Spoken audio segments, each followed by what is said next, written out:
יושב לידי.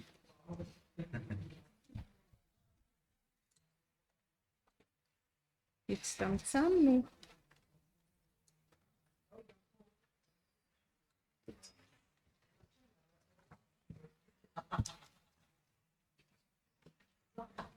רגע, כן, קטז'ינה האחרונה, זאת תמיר שוב איך? רדיוור?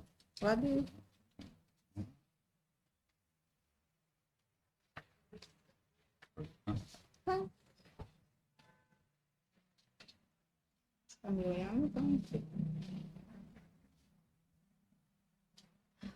יופי, תנקד כמו לילדה משתררת.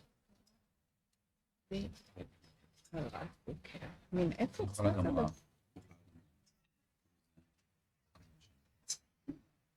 Shall we start? Okay, good morning everyone. Can you hear me? Good. We are a smaller group, but no doubt a very excellent one.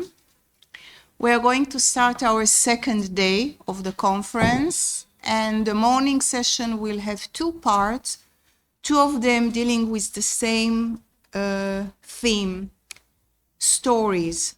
Stories are the essence of the work, not only for culture scholars or literature scholars, but also, of course, historians. So today we are going, the first part of the day, concentrate on stories. Our first speaker will be Dr. Tamir Hod. He's an historian specializing in World War II and the Holocaust, as well as the impact of Holocaust on Israeli society. Dr. Hod teaches at Tel-Hi University. We used to call it also the Galilee University, right? But it's on the rise. Next year it will be university. So we are in the process. So we are the first to call them university. Good for us. And he serves as the head. I said that he serves as the head, and he's a very young, promising researcher. That's how I see you. He published already a book about the Manuk, and now he's working on the new book, and it's going to be on the story of Israeli police unit for investigating Nazi crimes.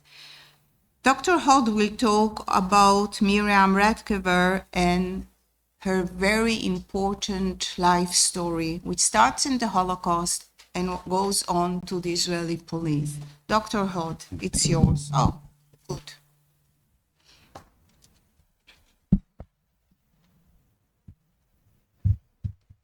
course, you have more than 15 minutes because it's only the two of you.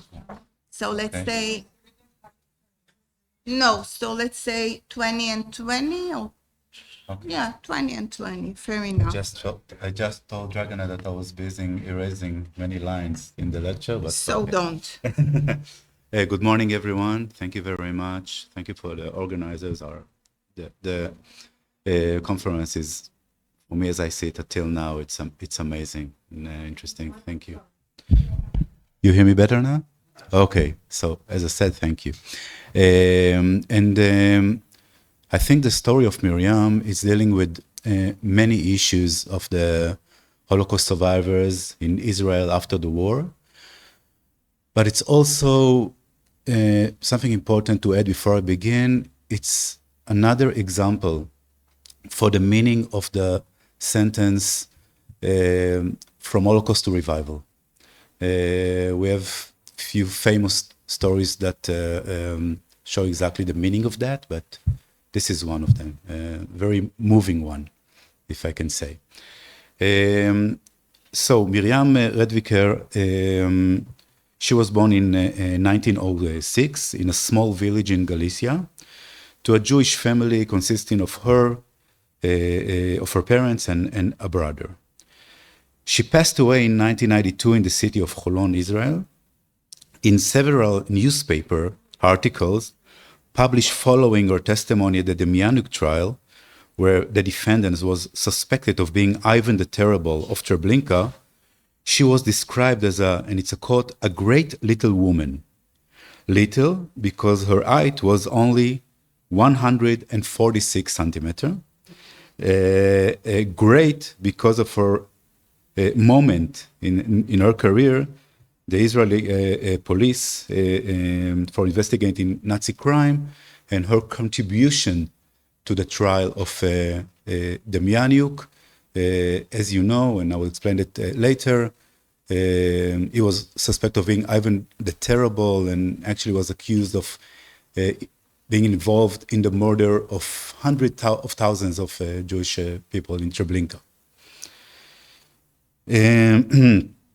So the Israeli police unit, we will call it shortly the INC, okay? Was established in 1960.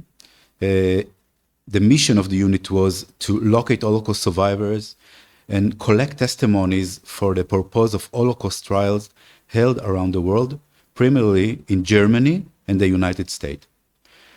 The contribution of the unit's officers, including Miriam, was not only legal, but also significant in terms of history.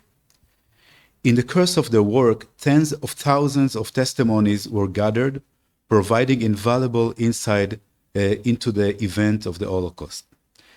Despite the significant contribution, very little is known about the unit's activities. Miriam herself was involved in several important cases.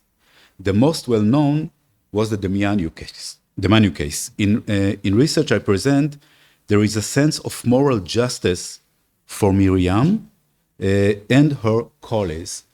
I mean, it's very important to emphasize the fact that their contribution to what we know about the past, I mean, you can overestimate it about it because it's 10,000 of pages to read and learn.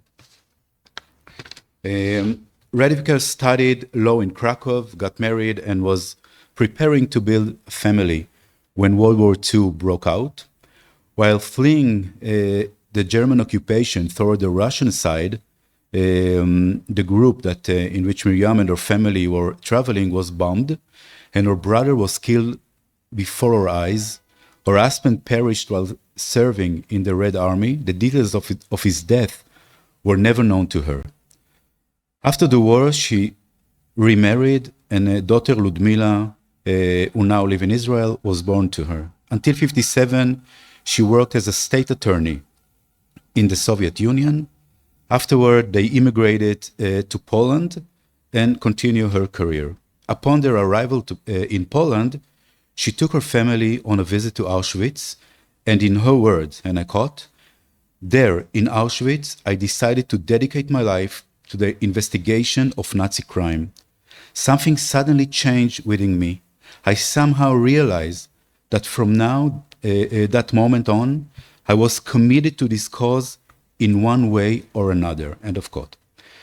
The family immigrated to Israel in 1964, and in 1965, Miriam was recruited to the Israeli police, joining the INC.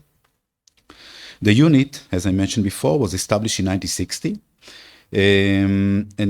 The issue of pursuing Nazi criminals, in fact, came from the German side.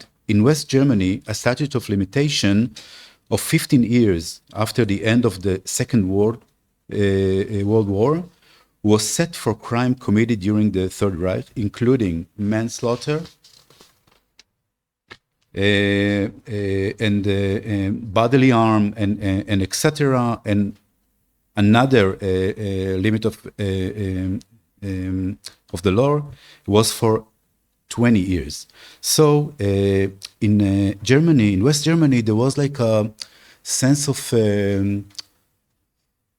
walking against time, and they decided to establish a unit called shortly the Central Office, okay?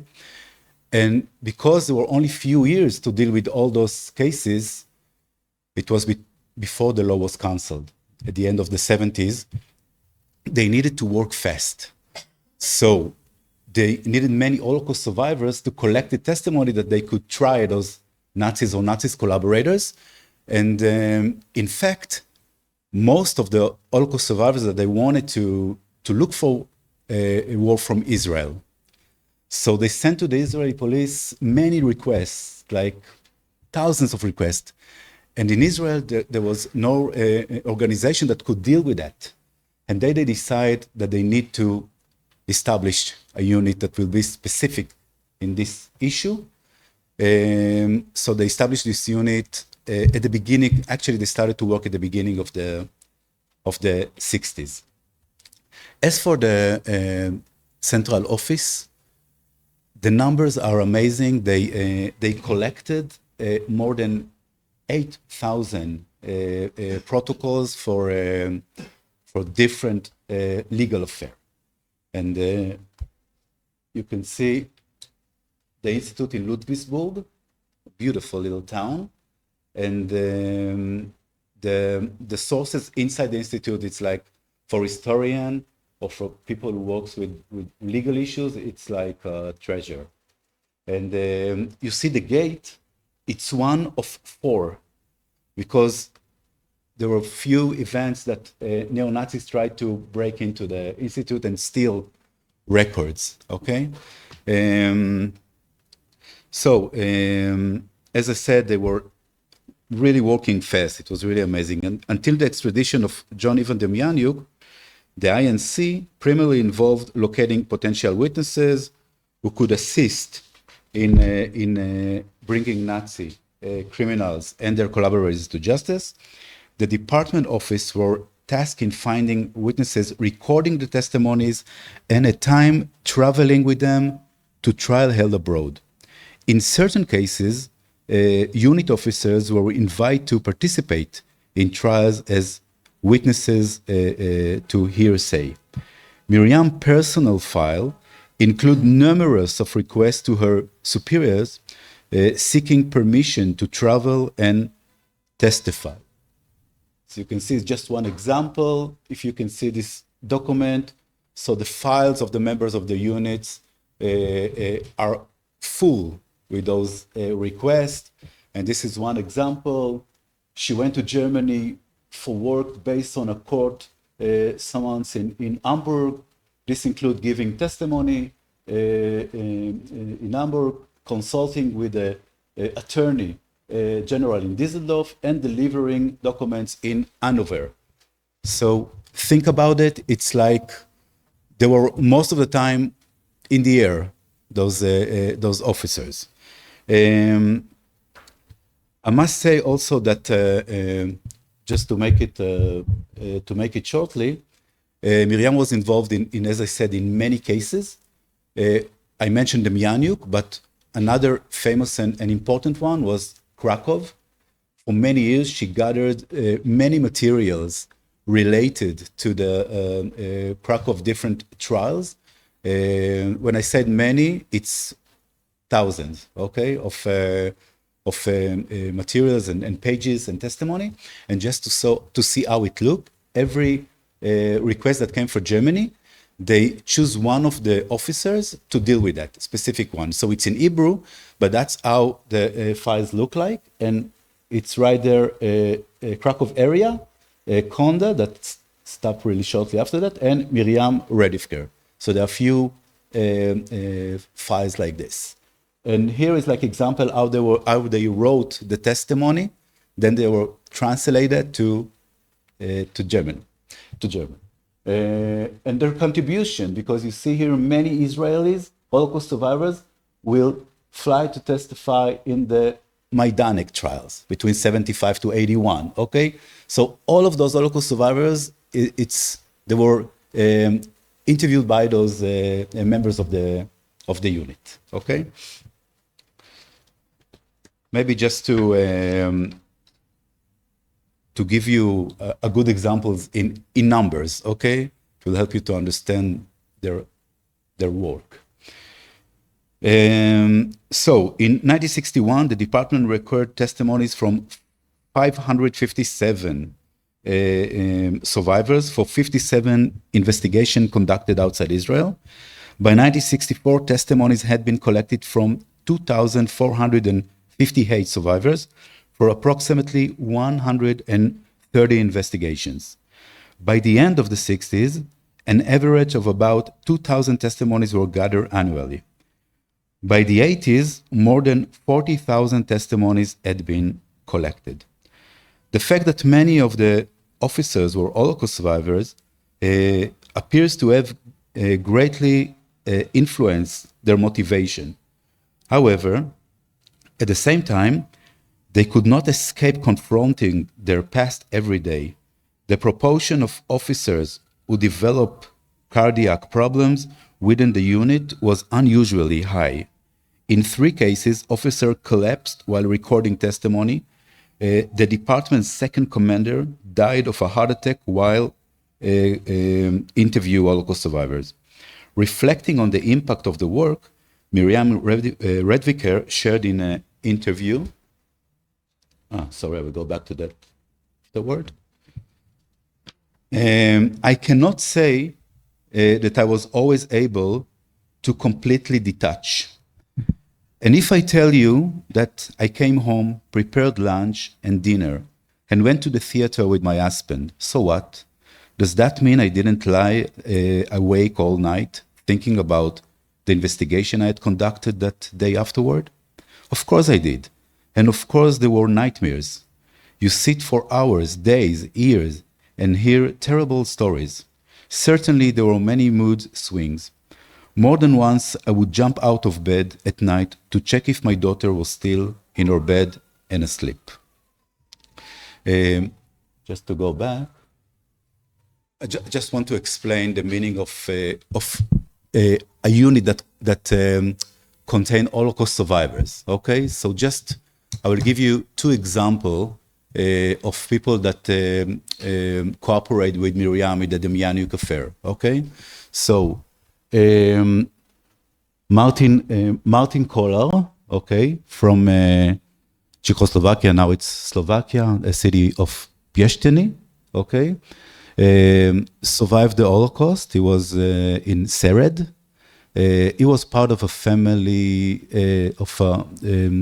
that contained 100 people. Only 2 survived. Him and his cousin. By the way, after the Holocaust, wow. After the Holocaust, Martin disconnected his relation with his uncle because it was too hard for him.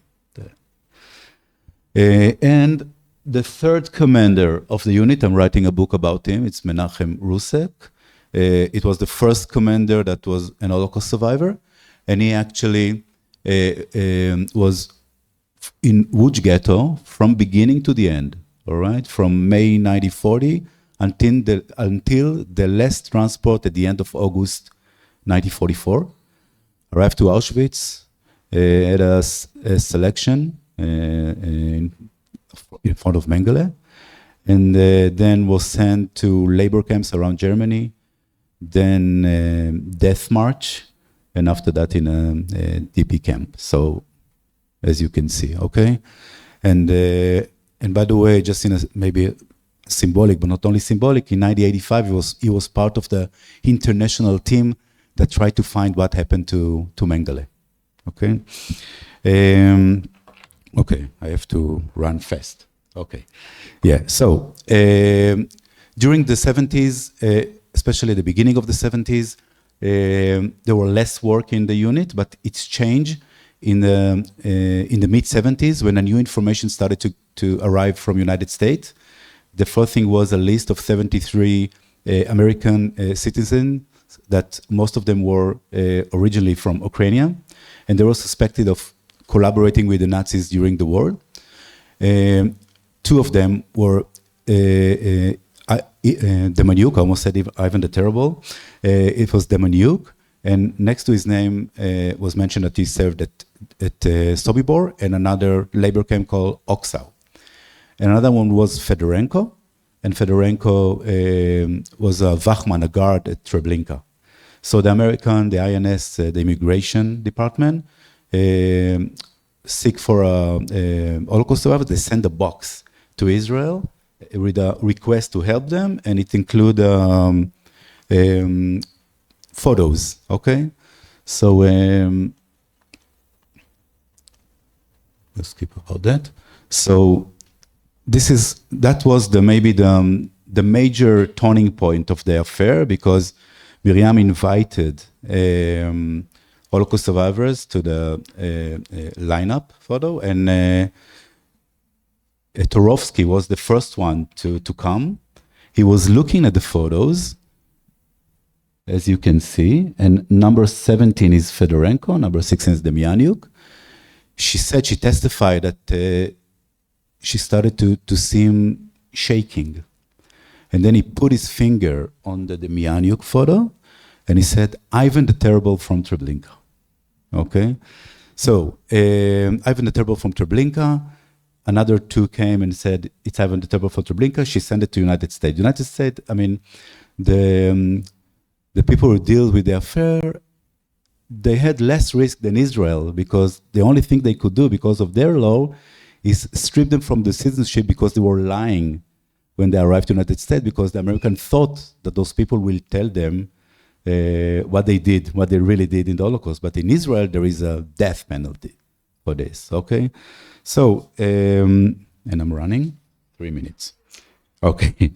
So in 1981, the Myanmar citizens was revoked, and in 1987, the trial began. And only in 1993, after a new evidence arrived from former Soviet Union, the court decided to acquit him for a reasonable doubt, okay? But Miriam passed away in 1992, and her daughter said, it's weird to hear it, that she's happy that she wasn't alive to see that. I want just to show you maybe another good example of, and then I will finish, okay? I have another quote. Okay, she had to deal as an officer in this unit in many challenging events, because, for instance, this is testimony of Eliyahu Rosenberg from the Myanmar trial, and he was testify that in the uprising at Treblinka that held in the 2nd of August 1943, they killed Ivan the Terrible. But 40 years after that, you say you identify him. By the way, the Manuk was another Ivan the Terrible, but not the one that they were seeking. Anyway, because of the acquitted, many people in Israel just forgot of this trial, even it lasted 7.5 years. And that's why I called my book Remember to Forget, or Why We Remember to Forget, because at the end it was a failure, okay? Another one was, when the trial began, was a senile, but she, as a Holocaust survivor, was very sensitive to that. And in some way, I think this lecture is dealing well with the title of the conference, because it is an untold story. I mean, not only about her, but maybe now it's not relevant to you. So just to end with a quote of Miriam, to show you what brought her to deal with this topic. And I think it's a very moving word.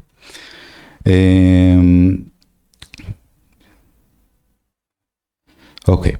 The combination which characterizes our own work, as well as that of our colleagues, in word reflecting a profound sense of purpose. And this is the quote. Of course, there was sorrow, grief, and pain. For example, I record testimony from a woman who lost her children. And this is for the purpose of convicting a major Nazi criminal. But what does she tell me? The whole story. How were the children at home? How she went to work? How exactly did the action occur? How she returned home and found an empty children room? How she went outside and someone told her? How she realized she would never see her children again? And me? Who am I? I am sad, yes, sad, very sad. But what gave me the initial strength to approach this field was what sustained me throughout and prevented me from giving up. That same sense of mission, that same feeling that I am doing something important, necessary, essential. and that I am doing it to the best of my ability and with the utmost honesty and objectivity. Only that. Thank you very much.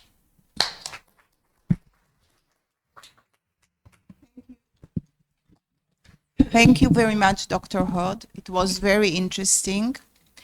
And by the way, the person who was supposed to be and wasn't even the Manuk was found to be a very important, unpleasant criminal. But according to the Israeli and also the international law, you can't judge a person twice. I mean, he was judged first for something and he was found not guilty because he wasn't that person. But yes, he was another one. And my husband, who was at the time the head of the Ministry of Law in Israel, he said that it was a horrible dilemma for them. And they were working days and nights to find maybe there is something that they still can judge him for the crimes that he did. But they couldn't because he wasn't the right person. So we are going to discuss it further during the questions and answers part. And now we are approaching to another very interesting lecture by Dr. Katarzyna, who is quite a well-known already scholar. She is an associate professor in the Institute of Slavic Studies in the Polish Academy of Science in Warsaw. She's researching historiography, literature, and art created by Jewish women in Balkans, comparative culture in the context of memory in Eastern and Southern Europe, and of course, Holocaust studies. She's the author of the monograph, A Joke That Stretched for 2.5 years, the portrait of Goli Otok that I've mentioned last time, in my words, in Serbian literature and historical discourse of the end of the 20th century and the beginning of the 21st century, and it was published in 2016 in Polish. Katarzyna is going to talk about Miriam Aviezer Steiner, and her lecture is entitled, Why is this night different from all the other nights? Please, the floor is yours. זה אני צריכה מאוד, and the mic. And also.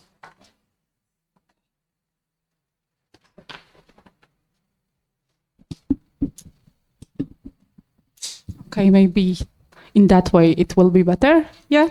Okay. So thank you, Lily, and thank you for having me here. I'm glad to be in Belgrade at this conference second time, and it's not our second time of our meeting.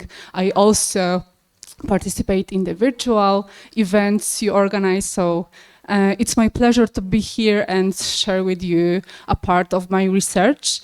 Especially because yesterday you mentioned few of my authors that I analyze in my research project. So before I move on the main topic of my presentation, Miriam Steiner Aviezer, I would like to say a few words about the research I am conducting on Jewish women in the Balkans. So in the 2023, I started a project titled Jewish Balkan Female, the literature of Balkan Jewish women as a minority experience, that will be also a book as a result of this project. And this project offers a synthetic analysis of multilingual literature written in Bosnian, Croatian, Serbian, but also Slovenian, Macedonian, Ladino, Hebrew, German, Hungarian, and Yiddish, by Balkan Jewish women, both Sephardi and Ashkenazi. My aim is to reconstruct the internal dynamics of a process that began at the beginning of the 20th century and continues today, how Balkan Jewish women have expressed and reshaped their identities through literary text. I am particularly interested in how certain women, not men, often acting independently and outside institutional frameworks, initiated literary activities and played a crucial role in preserving and transmitting Jewish tradition in the region. My research explores when, how, and why specific authors, both in the Balkans but also beyond, for example, in Israel, reflected on Jewish identity in their texts and how they perceive their place within the broader cultural landscape. Each of my authors represents a different type of literary activity, and I intentionally use here word author rather than writers to emphasize their authorial agency in writing rather than implying they are recognized as writers. So what unites them is their Jewish background, articulated in different ways throughout their writings at different stages of their lives. So here you can see some of them. And today I would like to devote a bit more space to one writer. She is one of the cases from my project, Miriam Steiner Aviezer. Without a doubt, Miriam's story stands out among the women's narrative I have studied as a rare account in which Jewish identity is not only explicitly expressed, but also central to shaping her narrative and guiding her life choices. She was born in 1935 in Karlovac, Croatia. A child survivor of concentration camps in Croatia and Italy, Steiner later joined the partisan movement with her parents. After World War II, she actively engaged in the preservation of Jewish culture in Yugoslavia, first within Jewish community in Slovenia, and later through the Federation of Jewish Communities. During children's summer trips on the Adriatic Sea organized by the Federation, she served as a madricha, the counselor and educator. In 1971, she made Aliyah, and in Israel contributed to Holocaust commemoration efforts, including through her work at Yad Vashem. She was also involved in the creation of Pinkas HaKehilot Yugoslavia, edited by Tzviloker and published in 1988, the only memorial book dedicated to the pre-war Jewish communities of Yugoslavia. Miriam Steiner Aviezer began publishing her texts in the 1950s. However, writing was never her dominant activity, though it always remained important and closely tied to her experiences and sense of identity. She published her memoirs originally written in Slovenian. Later they were translated into Hebrew, English, and at that time Serbo-Croatian, and used as educational material in Israel. In 2024, in a one-on-one in-depth interview, she said to me that when she moved to Israel, she stopped being an intellectual. She had to become a fighter from the very beginning, had to learn her rights and duties, and spheres other than intellectual work took over her life. In Yugoslavia, she was a Jew for others. In Israel, she became a Jew for herself, stating, and this is a quote, "You can be a good Jew only in Israel." After retiring, she revisited her older manuscripts and returned to publishing once again. In my presentation today, I will discuss two aspects of her narrative framework through which Miriam's work and activities can be examined. The first concerns memory of the Holocaust. She addressed this topic first in her autobiographical novel, Wojnik z zlatymi gumbi, The Soldier with the Golden Bottoms, which initially appeared in Slovenian in 1964. With a shortened and adopted for youth recent English edition published in 2022. Second is the short story A Gift, first published in 1982 and later reissued by two different publishers in 2019 and 2023 as a separate English language booklet titled Dear Mary. It can be found also in Serbian, Croatian and Hebrew. Miriam did not keep a diary during the war. She wrote her text later in life as a mature adult. Thus, both of these works are literary returns to a childhood shaped by the Holocaust. Not hastily written notes, but carefully constructed narratives developed from temporal distance. They offer a coherent portrayal of a child's experiences, marked by clear composition and an interpretative path that the reader can follow. In both texts, the narrator is a child recounting her wartime experiences. Given this narrative perspective, both works offer a significant and compelling contribution to the body of testimonial literature. One of the most striking themes explored in the autobiographical novel is the author's relationship with her mother, a subject to which Miriam would return frequently in various video testimonies and written reflections. She often emphasized that a brief yet deeply consequential moment of separation, only 4 days apart, while she and her mother were transported to the concentration camp on different trains, cast a long shadow over their relationship for many years. She said, "It was painful and traumatic and left lasting consequences on me. My mother and I never talk about it." It was only after she became a mother herself in 1976, she explained that she was truly able to say the word "mama" again, with emotional clarity. Miriam described those 4 days of separation as the most traumatic experiences of her life. She referred to them as her personal Holocaust, indicating the profound psychological rupture they caused. This family exemplifies the transgenerational transmission of experience within a familial context. Miriam's daughter conducted scholarly research on the psychological effects of the Shoah on the second generation, and also worked as a therapist. Her recent premature passing after an illness adds a deeply personal dimension to this intergenerational legacy of memory, resilience, and psychological inquiry. Miriam's short literary memoir, Dear Mary, written from the perspective of a child, takes the form of a letter addressed to a symbolic figure, Mary, and tells the story of a young girl who receives a package containing a doll as a part of post-war relief efforts by the American Joint Distribution Community. Though its intimate tone and child-centered narrative, Dear Mary offers a poignant account of lost survival and the small moments of human kindness that carried meaning in the aftermath trauma.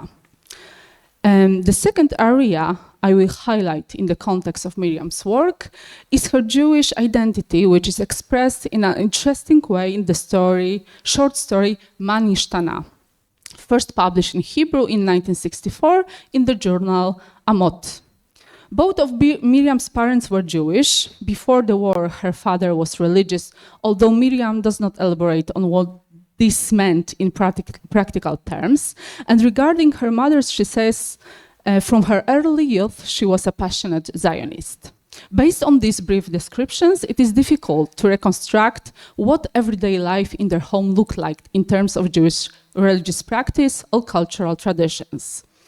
The first-person narrative of Ma Nishtana evokes 3 distinct moments from a girl's life. The first occurs during the war, when she first learns that she is Jewish, not through her own self-discovery, but because others call her that. At the time, she had no understanding of what the term even meant. The second moment takes place after the war, at school, when a teacher tries to determine her religious affiliation. From the story, it becomes clear that religion and God had previously played no role in her family life. These themes return in the third part of the story, when the father decides to observe Jewish holidays, beginning with Yom Kippur. For the narrator, both Yom Kippur and the word Jew feel entirely foreign, all the more so because the only Jews around them were to be found in the cemetery. Yet as the family begins to celebrate, faint and blurred memories begin to surface. One of them is the phrase Ma Nishtana, remembered by the girl, though not yet linked to any clear context. For her, it becomes a metonym for Jewish culture, encapsulating a world of mysterious terms and meanings.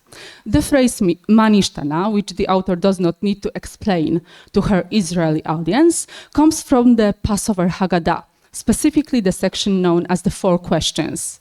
It is traditionally recited or sung by the youngest participant at the Seder table during the Passover meal. Perhaps precisely why the girl remembered it. Ma nishtana halayla hazeh mikol halaylot.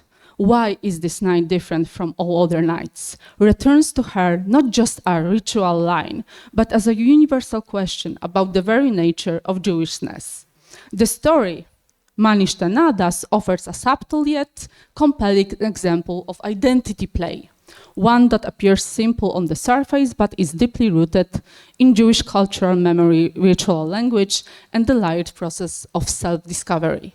So, to sum up shortly, although explicit self-identification with the Jewish community is not absent from the corpus of texts I analyze in my project, for instance, the early 20th century Ladino poem Il Juego de Travnik by Rahela Levi, it is nonetheless rare to find works in which this identity is treated as a central theme.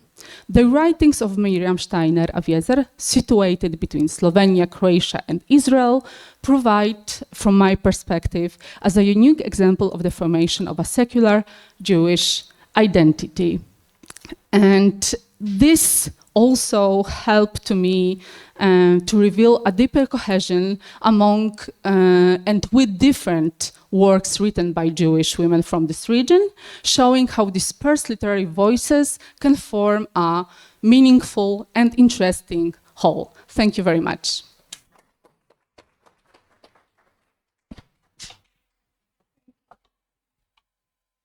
Thank you very much, Katarzyna. Before we start our questions and answers, I would like just to one line for you about Miriam Steiner. When I was writing my PhD, there was hardly anything in Hebrew about Yugoslavia. So Dina Katan, may she rest in peace, said, go to Yad Vashem, there is a Yugoslavian lady there, Miriam Steiner, ask her help. So I did. Just go back in your memory. Those times there were no computers, everything was either handwriting or typed by machine. I go to Miriam and she says, yes, in a few months we are going to have the book of Yugoslavia. I have the manuscript. I said, no, I don't have few months. I must finish my dissertation. She looks at me, I remember as if it was 2 minutes ago. She looks at me and she says, well, today is Thursday. Can you, Sunday morning, 8 o'clock, to be here with the manuscript? I said, yes. Just imagine, she had no copies. She had one bunch of papers typed by machine, and she's giving the collection to me. She didn't know me. I was a complete stranger. I said, do you want my ID number or my ID with you so that you are sure that I'm here Sunday morning? She said, oh no, I trust you. It was amazing. And of course, Sunday morning I was back and the chapter was already written. But this was Miriam Steiner, a unique person, not only a unique writer. And her books, I think, for example, The Soldier with the golden button is read by children even nowadays. Okay, so this is Miriam Steiner. Thank you so much, Katarzyna, to bringing her to us. And now let's start our discourse. Yes. Oh, you have a... Yes. About Miriam Radiwker, how were her contacts with the other Nazi hunter, Simon Wiesenthal, Beaten Serge Klarsfeld, and Tuvia Friedman, particularly in Israel, if there were? And is a totally misknown figure, is totally. Also in the Netflix series, only the devil knows about John Demjanjuk. It is not mentioned her work about Demjanjuk. Why? Why this forgiveness? And about... Let's go one by one. Okay. Let Tamir answer you. Thank you very much for the question. So I think that Miriam, she was officer in this unit, and there were 4 director of the unit from 1960 to 1994. And they were the one to deal with all those contexts in Israel with others, like Tuvia Friedman, that maybe you know that he was a character. So there were few people in Yad Vashem or in this unit that their connection with him wasn't always stable. But as I said, Miriam was dealing only with collecting those testimony and with his photographic identification lineup. It wasn't the only time she did it, but of course in the Mianu case it was the most famous one. And as for your second question, I was like an advisor for Yossi and Sivan that created the series, and I participated. But as you know, in this area, you talk for 20 minutes and then you see yourself for 1 minute in the series. So they were focusing only about the story of the Mianyuk in Israel and United States, and maybe like few words about what was happening in Munich court in 2009. And by the way, Lily, for the reason that they didn't continue to try the Mianyuk as a guard in Sobibor, even though the court decided and wrote it in the verdict that they know he was a Wachman, he was a collaborator.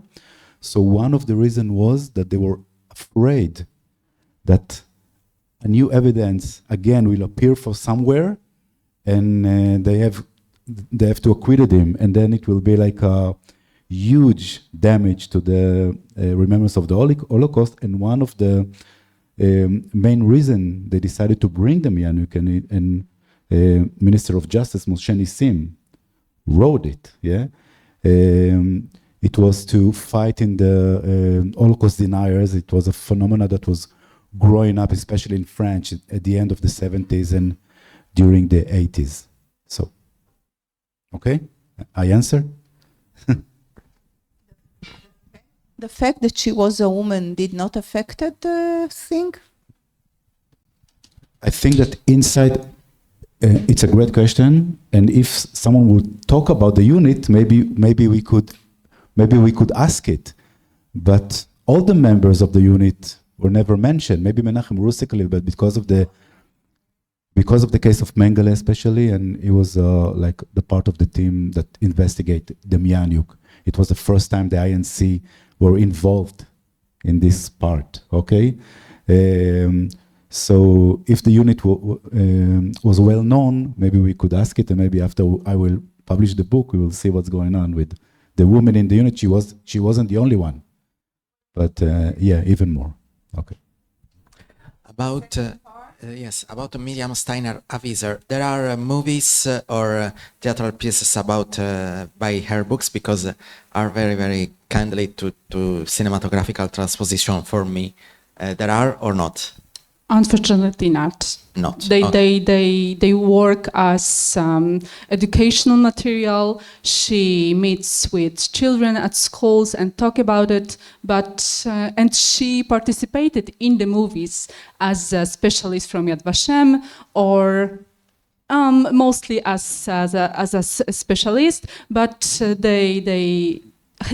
her books haven't been performed, not yet. Okay.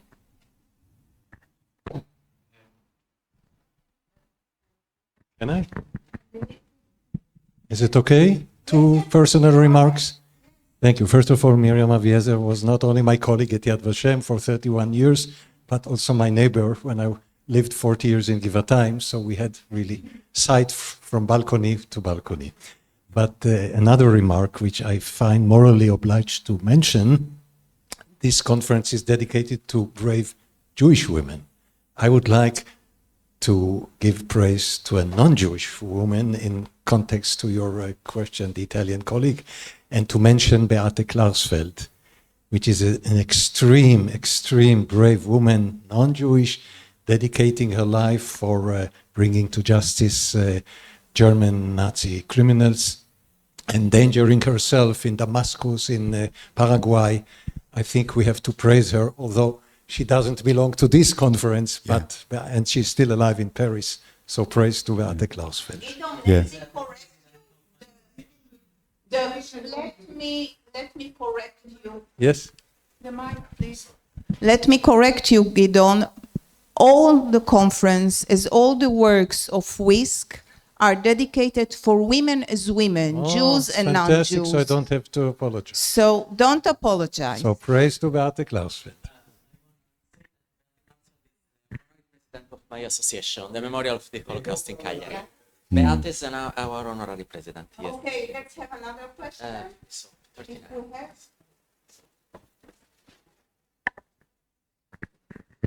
Yeah, thank you to both of you for your very interesting presentations. I'm particularly happy to hear about Tamir's work, because I dealt with similar topics with regard to the Soviet zone of occupation and GDR in Germany. And these units were mostly also composed of concentration camp survivors, mostly political inmates.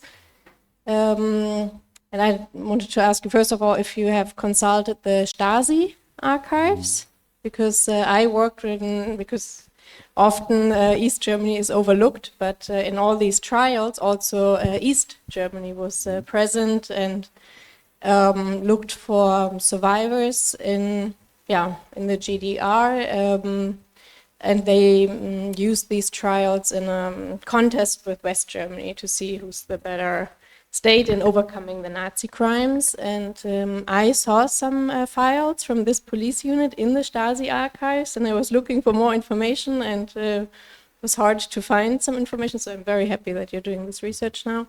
And then the second question would be if you can say more about how this unit was recruited, because in East Germany, most of them did not have a background in police work or law. They were hired because of their past experience in the concentration camp and because of their political commitment to the socialist government. Thank you very much.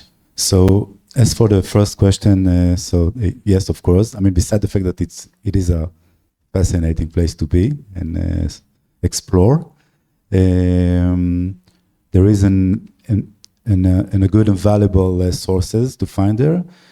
The affairs that I was dealing with, most of the knowledge I found at the central office and in the USHMM archive, and of course at Yad Vashem and the Ghetto Father's House archive. So yes, so also there. As for the way they were recruited, and of course I'm writing about it, there were like two ways to get into this unit. One is if you were expert of law studies, work as a lawyer or other, and the second is linguistic scales. And the linguistic scale became more important as time passed, because to interview, you can learn that. And if there is someone that already served few years in the unit, he can like teach you how to do it. But the language was very important because the Holocaust survivors could also feel more close to you. And because of the need of the language skills, as I said, most of the members in the team, it wasn't a condition. Like it wasn't like you must be. But most of them were Holocaust survivors. And they were facing the fact every day for hours. So think of the impact on their life. And I gave you one example from Miriam caught, but yeah. Okay. Last question. Yes, thank you both very much. Any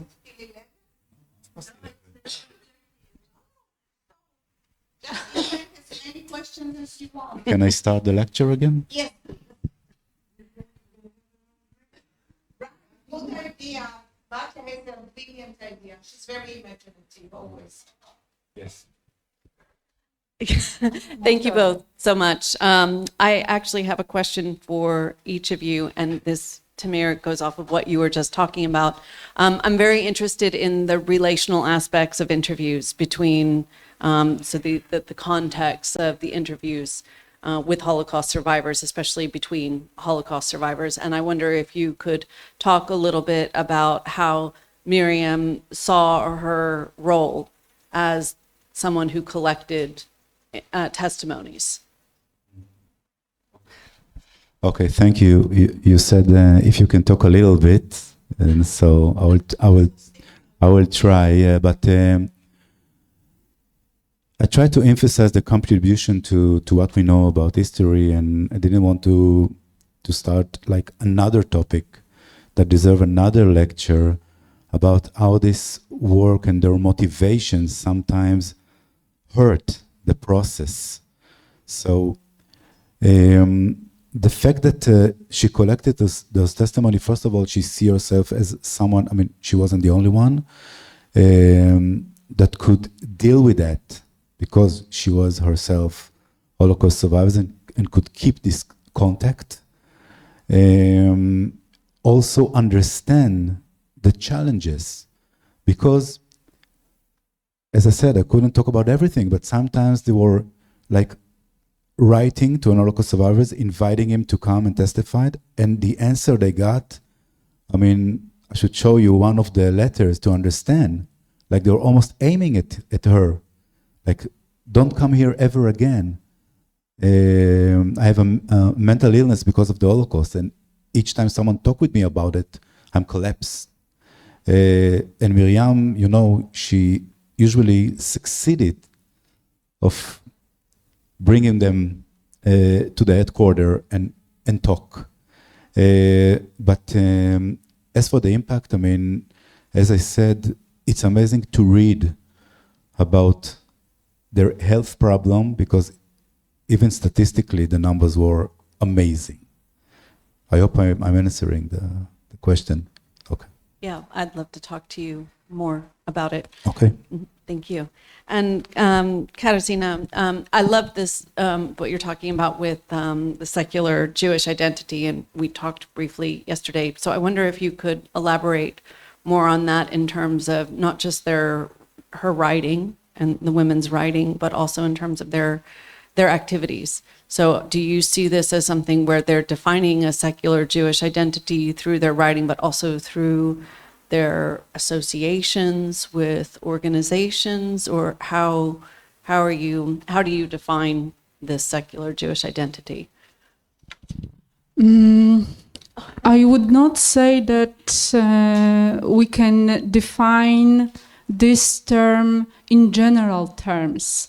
I analyze every my author as a separate case.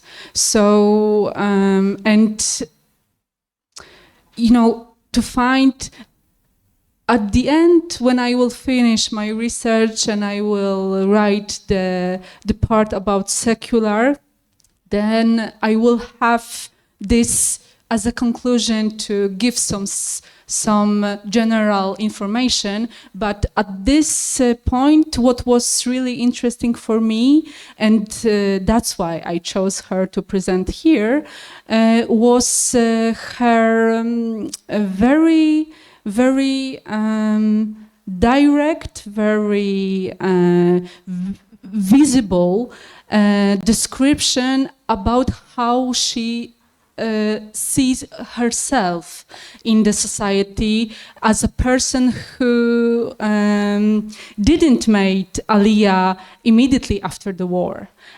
She did it later, and she is really, from my perspective and among all of my authors, very unique. So I just don't want to compare her with anyone else. And when you ask me about secular, I'm thinking secular in the post-war years in Yugoslavia, secular of people who made Aliyah after World War II or after the war in the 90s. So it is, there is no simple answer for that question. So I'm not sure if I answered, but I wanted to give you the broader limits and borders of these terms within my project. Thank you. Thank you for the question. I would like to join you with the idea of Judaism as a secular tradition. You can find it in most of the Yugoslavian Jewish writers' work.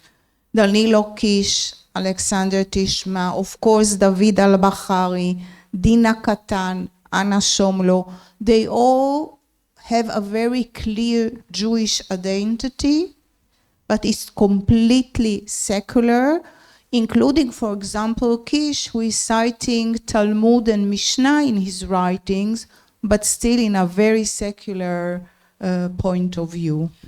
Yeah, maybe this is important, that it's not easy to, in general, possible to find one author who would define themselves as religious Jews. They were not, in that term, what we call Hasidic Jews. So they don't see Judaism through a Hasidic manner, but as they call it, a secular manner. Dr. Hod wanted to end 2 comments.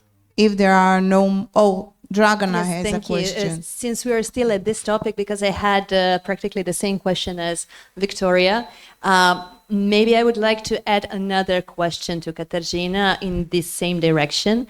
And this is how much it is that you were able to extract from the writings of these women regarding their Jewish identity. Because coming from the Balkans, I can oftentimes see how the Jewish identity, I'm also coming from the community, is oftentimes very cloudy. And as you have said, it is sometimes very odd to understand how to be a Jew in a place that is sadly left without the Jews. So I'm thinking about what were the elements that can tell you about their Jewish identity. Is it their memories from before the war? Is it something related to daily life? Is it something related to religion, or maybe to these blank spaces where they don't know what to ask? So I'm interested in these details. Thank you. Okay, what I do in my project, I collect all kind of text materials, and also video ones. So video testimonies, ego documents, different kinds, literature in broader sense. So because I analyze every person as separate case, and if it's possible, and it is with Miriam, that I can also had a chance to talk with her in Israel. I did interview. I do this also here in the former Yugoslavia, in Serbia as well. So I'm trying to collect as much as possible to see how this process has changed during the whole period, if it's possible. This is one thing. So in her case, what was really interesting to me was this multilingual play within the text, between texts. And the second thing is that, like in this short story, Manishtana, we clearly see literary play with this term, that when she first lived here in the former Yugoslavia, in Slovenia at that time, she was described as a Jew by others, but when her father started to bring some parts of Judaism to their home, she started to recollect it. Some parts of holidays of Judaism itself. So even this title, Manishtana, it's really interesting from my perspective as a literary scholar also, literary play with this identity. And it is clear from this short story.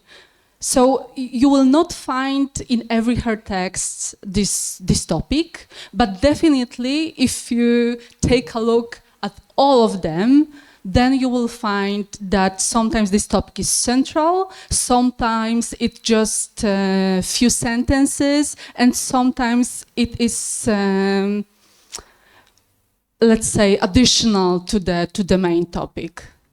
Thank you so much. This kind of matches my field research here with, well, mostly third generation now, where also through the second generation, they picked up this, picking up the pieces. So there are a lot of different pieces of something Jewish, which you sometimes discover later that it belongs to the Jewish world or culture or history or tradition. And then from this, whole place with the different fragments, you're trying to build a picture that will work for yourself at a certain time and place. So I just wanted to compare what you have. Yeah, and sometimes you mentioned a few of them yesterday, Lily, and we know, knowing the Jewish literature, national literatures here, that these authors remain to some extent invisible. So we don't see, and I'm asking why they are part of minority literature, and can we change that a little bit? Maybe because of the fact how we create canons and how we see the literature, what kind of aspects we bring to create them, we just don't see these women and Jewish women also. Thank you.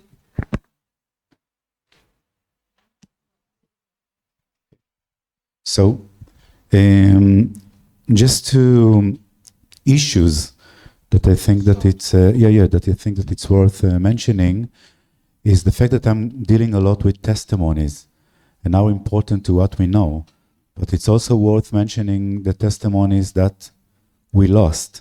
And maybe two examples is the case of United States and Soviet Union, because after World War II, 400,000 European immigrated to the United States. 5% of them were Nazis or Nazis collaborators.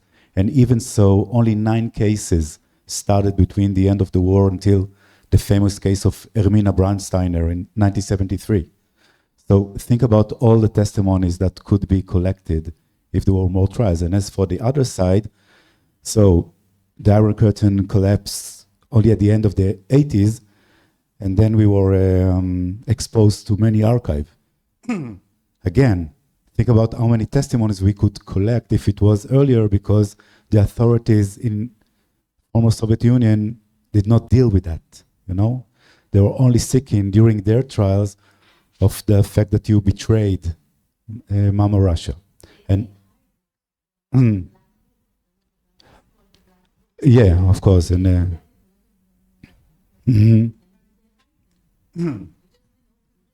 yeah, by the way, part of those archives that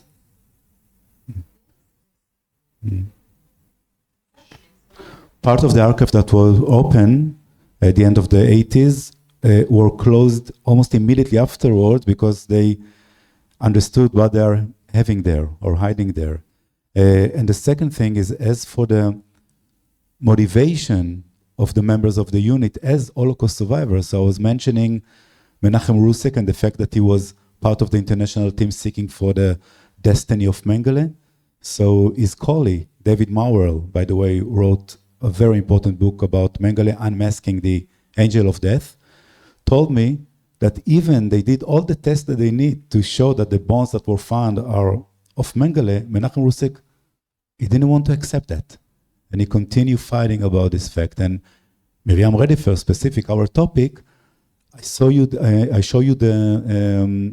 photographic lineup, and I didn't have the time to talk about it, but if you saw the photos of Fedorenko and Demjanjuk were much larger than the others. Also, there are 11 rules how we are making a proper identity line, and 9 of them, they actually more than this. I mean, and it came from the United States, but Miriam Radiwker studied law. She could see that. But still, the motivation and the wish, you know, the wishful thinking, you know, that something will happen, I mean, maybe made them a little bit blind for those facts. Yeah. You could. Remember that there is a movie that is connected to the Nuke first process, that is Music Box of Costa Gavras, and in the movie the girl said to the police, yes, but you show the pictures with the picture of my father, because the lawyer is the son of the Nazi criminal, in front of the other, bigger of the other, because it's not correct in this fact, because you make a suggestion about my father. And it's one of the motivation that bring to the absolution of the father before the sons discover that it's him, the responsible. Okay, I think that we can go to our coffee break. Thank you very much, Dr. Tamir, Katarzyna, and see you all when? At 12?